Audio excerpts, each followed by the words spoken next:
polo mundo. El teno clarísimo e compárteo con nós. Di, hai que saber pisar o freo. José Antonio, ti fuches adicto ao traballo? Sí, bueno, eu non o sabía. É dicir, realmente non sabía que o era hasta que cos anos me din conta de que había algo máis alá que traballar. Sabía desde ben pequeno que tiña que traballar para vivir. Entonces, en canto tuve unha primeira oportunidade, puxeme a traballar co taxi de meu pai e durante 4 anos e medio traballei en torno entre 16 e 18 horas diarias, menos o que dormía, que eran aproximadamente 7 ou 8 horas, que che quedan libres, nada. É dicir, desayunar, meterte no coche e ir a traballar. Vivir unha vida co cortisol polas nubes, o cortisol é a hormona esta que genera o estrés, é tremendo, porque te crees que traballas moito, estás unha ansiedade tremenda e non te das conta. Entonces nunca te das por satisfeito do que estás facendo. E moitas persoas, a ansiedade e o cortisol, este estado de estrés, lle quita a fame. No meu caso, todo o que non consumo inmediatamente, basicamente hidratos de carbono, o acumulo en grasa. Canto máis engordas, menos ganas de facer nada te volves, máis engordas, é unha cadena terrible.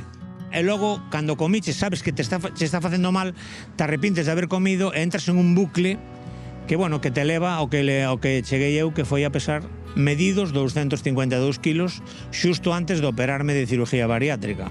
Entón, fixen un plan. Primeiro, deixei de fumar.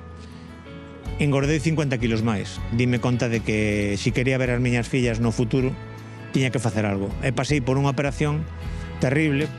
Un pouco menos de 2 anos perdín 110 kilos. Solo co operación. E aí fuches consciente de que tiñas unha adicción ao traballo? Sí. Todo ben da miña forma de ser e do traballo.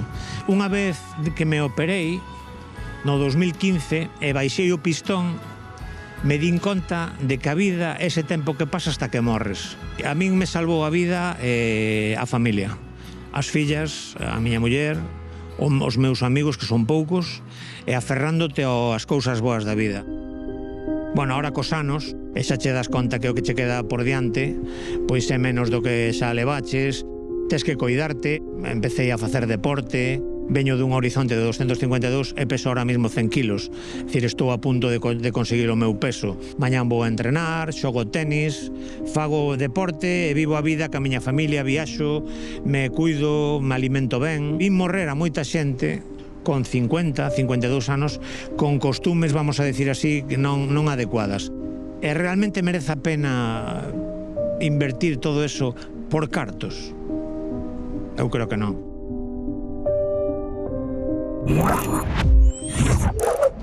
Estamos en pleno temporal en Galicia, xa vedes que está chovendo e moito en todo o país, mesmo estamos vendo as consecuencias en moitas vilas que quedaron